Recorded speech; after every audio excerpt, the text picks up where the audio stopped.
So hello everyone, তো আজকে তৃতীয় মঙ্গলচণ্ডী পুজো। তো তার জন্য আমি মঙ্গলচণ্ডী ঠাকুরটাকে রেডি করে নিলাম। তো এখানে গোপালদেরকেও স্নান করে দিয়েছি, এই যে সব ঠাকুরদেরকে মুছিয়ে দিয়েছি। আর এটা গোপালেরই ড্রেসের ঝুড়ি। তো দুটো ঝুড়ি গোপালের ড্রেসের। তো ওটাতে থাকে ঠান্ডার ড্রেস, আর এগুলোতে থাকে গরমের ড্রেস। তো সব কিছু রেখে দিয়েছি। তো এখানে ঘরটাও রেডি করে নিয়েছি। এই যে এদিকে ফুল টুলও সব ধুয়ে রেডি করে নিয়েছি। এখানে সব কিছু ভিজিয়ে রেখেছিলাম।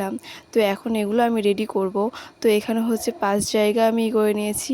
তো এর মধ্যে দিয়ে দিলাম ছোলা দেওয়ার পর দিয়ে দিলাম কলাগুলো দিয়ে রেডি করে নিচ্ছি। তো এরপর দিয়ে দেবো গুড়। এর মধ্যে আমরা গুড়ও দিয়ে দিলাম, এই যে গুড় দিয়ে দিলাম। তো এর মধ্যে এখন বাতাসাও দিয়ে দিলাম, এই যে বাতাসাগুলো দিয়ে এটা রেডি। তো এখানে 5 রকমের ভোগ আমি রেডি করে নিচ্ছি। তো 5 রকমের ভোগ আমার রেডি করা কমপ্লিট।